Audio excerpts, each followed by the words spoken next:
Hello. As introduced earlier, I'm Kiran and I head the Masters in Luxury Brand Management. Just to give you an overview on what luxury brand management is about. Luxury is a very unique world, also because it's based on not a need, but a want. The way people consume luxury is very unique. And in today's age, as the consumer changes, as it becomes younger, luxury brands need to evolve and understand the growing consumers' need and adapt themselves to be able to communicate, market, and create stronger connections with these consumers. And this is basically what we approach in the master's program. The master's is structured in 4 modules.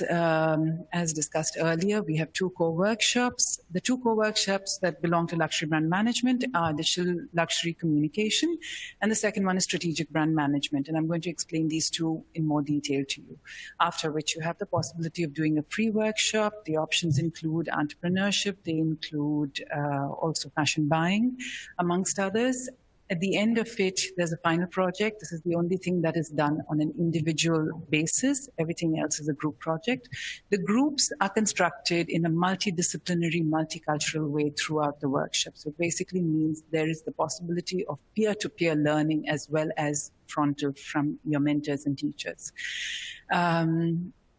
These are some of the companies that we've collaborated with in the past. Everything from Stone Island, Montclair, which is, fashion in a sense, Trussardi, to jewelry, which is Bulgari, Pomelato. We have also worked with art, Fondazione Prada, Christie's, and hospitality, Park Hyatt, and more recently, Bulgari Hotels. Some of our alumni, Lina Marcella Mosquera, who is a creative brand strategist with Branding Letters, and Cedric Van Hoek, who is the founder of Resortex. So, as I said, some of the project examples. The first co-workshop that we deal with is digital communication workshop within the luxury brand management program, where we try and create communication strategies across digital platforms to stay true to the brand DNA and values in the correct tone of voice, but reaching out to a new consumer or to the existing consumer in a stronger, more meaningful way. This workshop was in collaboration with Bulgari Jewels, which is based out of Rome, and the students were basically asked to come out with social media strategy and editorial plans to describe Bulgari's unique heritage and excellence in a more contemporary way.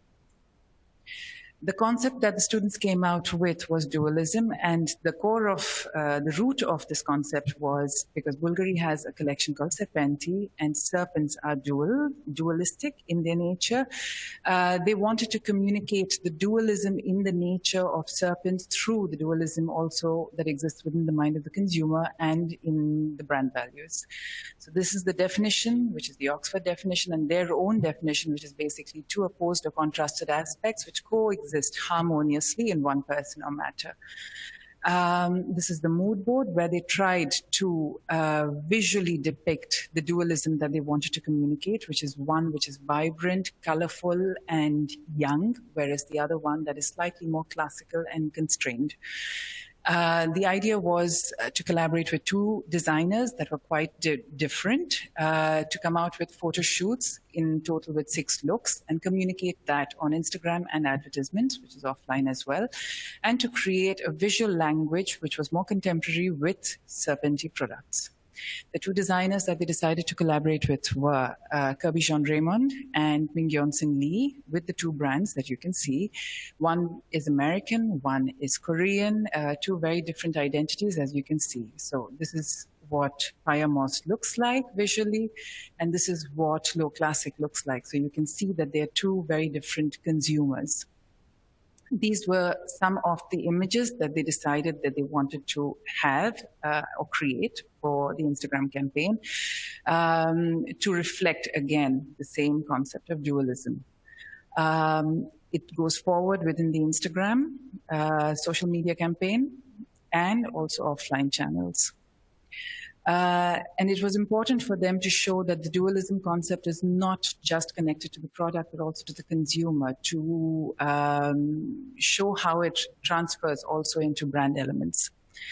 The next step was to collaborate with 4 photographers who would express their concepts of dualism through imagery, have a photo contest which would be open to the public, create user-generated content, and elect 50 winners or contestants that basically were the top, basis the number of likes on Instagram. These were some of the examples of the 4 photographers that they would have picked. And this is how it translates onto the online, that is the website, as well as the Instagram. So this is basically the entire plan, right from the conceptualization to the photo shoots, to the manifestation on Instagram and billboards, to the GIFs that they would like to create, the photographers, and finally the user-generated content. A full calendar of the social media strategy that they had in mind. And this is what the social media would look like. Now, the second core workshop that we have in luxury brand management is strategic brand management workshop, where brands basically create strategic solutions that could be either connected to branding or communications or marketing, but also consumer CRM, basically, which is what we did with Montclair, because they asked us to create a white glove service approach and build and maintain consistent unified voice, regardless of the distribution channel. So really create one voice and use technology that aids them to reach out to the consumer and fulfill the consumer's need in a more seamless fashion. The goal was to use technology to provide a value-added service, and this group in particular decided to concentrate on the APAC market, which is the Asia-Pacific market. Given their area of concentration, they decided to do a market analysis, and they came out with specific insights. For instance, 75% of all APAC consumers prefer self-directed client service, or the fact that 2/3 of APAC luxury consumers are from China. So they came out with specific insights. Basis which they defined 2 consumer profiles. One was the millennial consumer, and the second one was an affluent Chinese shopper. And they came out with specific touch points that were more meaningful to either of them. For instance, the millennial consumer, as you can see over here, 70% of the purchases were online, whereas for the APAC consumer, 63% prefer in-store purchases. So trying to really construct these 2 profiles in terms of their modality of consumerism. The approach in the end was then defined, defining the fact that both the consumer profiles focus on research stage. Self-service options are preferred, and they have a very strong need for product information. And the concept was Global Genius, which was the launch of a platform which is more interactive and can help consumers get more relevant information in a much more streamlined way. Search, which connects it to related articles that give them additional information that they could need. Drop-down menus that basically connect to the search, and the ability to see whether or not a product is available in certain specific store locations as well as online. So even if you do your research online, you can actually go into the store and find the product. In the end, how to build a platform, which is with intuitive drop-down search, dynamic content, related articles, product availability, widgets, consumer profiles in multiple languages. And this is an entire recap of the CRM support strategy that they had.